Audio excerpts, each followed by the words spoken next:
What's up guys, MrBayeasy here, and today we're going to be talking about my initial impressions of the Black Ops 3 beta. Now, initial impressions kind of isn't the right word because as of making this commentary, I'm level 27 or 28 in the beta, so I definitely have some experience under my belt when it comes to the beta and the game as well. So it may be the wrong word, but I still want to provide my opinion because I definitely have some things to say about the beta, and surprisingly all of them are good. Now, I wasn't expecting anything to be really over the top bad, but I was actually expecting to have a few cons where actually I really don't have that many, and that's kind of surprising, at least to me. I thought I was going to see some things I didn't like, and maybe I can find some, just kind of thinking off the top of my head, but I really did think about it, and most of the things are generally positive. So let me first start off with the movement. The movement I really like. I really think that the natural progression should have ended up with the Black Ops 3 movement. I think going from boots on the ground to pretty much Titanfall mechanics and movement, just as like an analogy and kind of to represent that, what we kind of went from, going from boots on the ground to something like Advanced Warfare's movement, I think was a bit much. I think they definitely took it too far. Maybe it might have eventually been that way, but I think Black Ops 3 should have been the stepping stone. That should have been first. The movement is definitely more tame, and I like it. It's more natural. It feels nice. It's definitely not the crutch that I described in some previous commentaries where, if someone gets themselves into a bad situation, sometimes the thrust can just, since you're going crazy with it, you can end up getting out of that and kind of not being punished for your, essentially your mistake or your stupid play, for lack of a better term. So, I personally like the Black Ops 3 movement. Even though it could have eventually ended up like Advanced Warfare, if that was the natural progression, I would never have wanted to see it that way. Advanced Warfare took it a bit far. If movement is going to be like this, I definitely like the way Black Ops 3 implemented it. It feels very smooth, again, very natural, and overall, it doesn't feel like you can, over-the-top dodge shots because you just want to go crazy, or maybe you're getting shot in the back and you're just gone. You know what I mean? You're just like Harry Houdini, boom, you're gone because of thrust. This game is very tame. If you know how to use it, you can dodge bullets, but again, it's essentially strictly for maneuverability to evade certain things like grenades or to get quickly dodge out of an area. And I really like that what you have to use is X. You can't just press on the joystick or whatever and maneuver. It definitely adds another skill level to knowing how to maneuver with the boost. You have timed boost. It's all connected. It's really nice. It's a very nice implementation of movement. I really congratulate Treyarch here because it feels very natural. It feels like it should have felt in Advanced Warfare. So thumbs up in terms of that. So next I want to move on to the weapons. And the weapons are something that I think a lot of people may be concerned about, but I want to provide my opinion here because I definitely think that in some minds a lot of weapons can be considered overpowered. In others, maybe not so much. Now, me personally, when I'm looking at the Black Ops 3 weapons, everything is very powerful. I really don't see anything that stands out as this thing is ridiculous. The only thing maybe is the Shiva.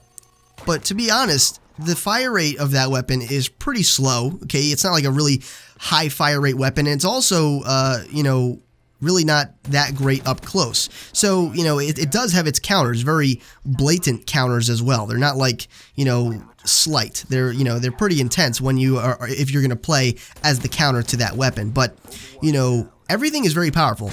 And to me, everything is very usable. Everything, it feels very versatile. The weapon variety in that game, in this game, is impressive. And the reason I say that is because a lot of Call of Duties kind of fall short in terms of the weapon variety, in terms of, what you're willing to use. Advanced Warfare, if you're trying to win a match, you're, more than likely going to choose the ASM one. If you're an SMG player, you're more than likely going to be choosing the BAL, the HBR, or something along the lines of that in terms of the assault rifles and everything. So what I've noticed so far in terms of the weapon variety is that I like all the weapons. Each weapon is very situational. You can benefit from certain weapons based on certain play styles, and again, it's situational. So rather than one weapon being God among weapons, it's very situational. What I can foresee anyway is that people are going to be picking weapons that are relevant to that map, that are either relevant to their play style or how aggressive they're going to be. Like for example, maybe you obviously are not going to want to use maybe a Man of War in like a very aggressive kind of state if you're going to be playing that way. Maybe you might want to choose the HVK. better fire rate, put a long barrel on that thing, it's going to do some damage. You know what I mean? It's going to do some damage at range. The damage fall off's going to be a bit better. So HVK would be a better, weapon if you're a bit of a, more aggressive, assault rifle player, and you don't want to use an SMG. You still want some of that range and damage fall off. So that's kind of what I'm talking about. All the weapons are very versatile. I don't feel like one weapon is crap. I haven't come across a situation like that where I'm saying, this weapon's crap. I'm not going to use this weapon because it's not worth it. And it's not worth my frustration to try to use it. The only gun that I could really say so, and I've only played one game with it, so I can't, my initial impression of it is the automatic shotgun. I do not like that thing. I would much rather use the pump action. It's much more satisfying to use the pump action. I had a lot of fun while using the pump action. Some of you may have seen that gameplay. If you haven't, it's going to be linked in the video description. Or I'm sorry, in the outro. But the auto shotty definitely didn't provide the same fun factor, and honestly wasn't as good. I didn't like it as much. Some of you may agree, disagree, I don't know. So those are just my take on the weapons. Now I think this is a nice natural transition into the kill streaks. Now the kill streaks, I think to some people can really be viewed as overpowered. Now this is where I could definitely see people saying, yeah, some of this stuff is pretty crazy. Now I definitely want to bring to light that it definitely depends on the perspective that you look at this. If you're comparing this to the previous game, to Advanced Warfare, in some rights, I would say you're correct. Yeah, they're kind of powerful compared to those kill streaks, because those kill streaks were good, but they weren't like, amazing. These kill streaks are very in line with what we saw in Black Ops 2. And if you guys remember, if you played Black Ops 2 or maybe have seen it, Black Ops 2 had some kill streaks that, if they were used against you, you kind of felt like you wanted to rip your hair out. I mean, they were pretty powerful. They were no joke around kill streaks. So what I see in Black Ops 3 is the same thing.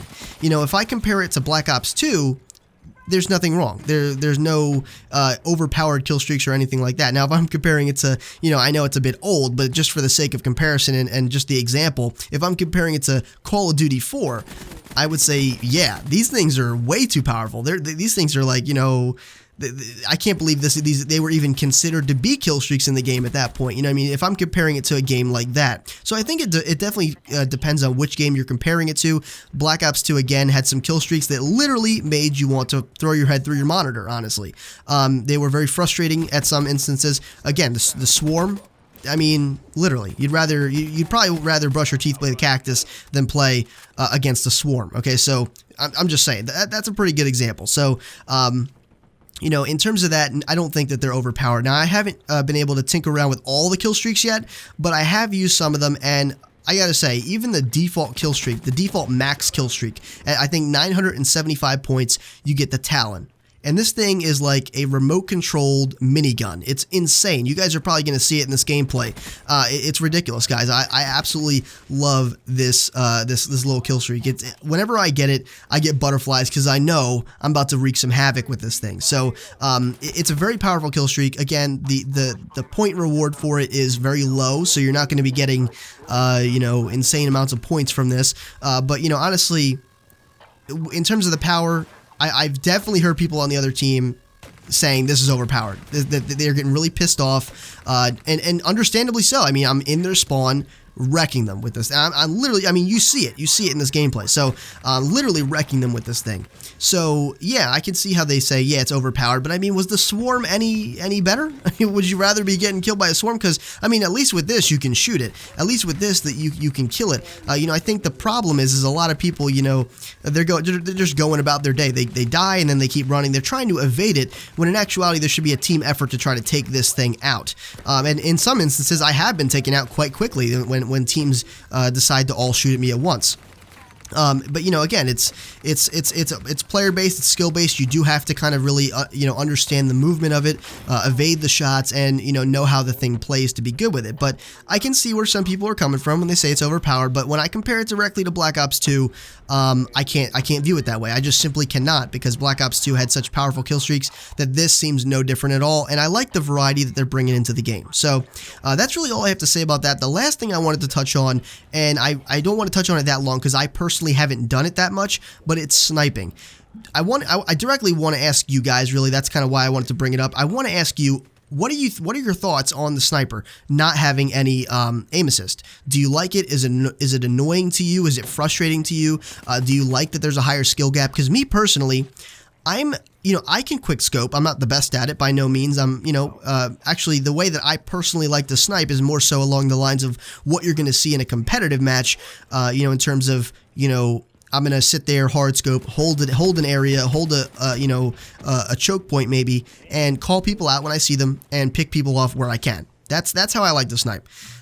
So when it comes to quick scoping, I'm not the best person to talk to, but what I've noticed so far is that it's definitely very difficult to snipe. It's no joke in this game.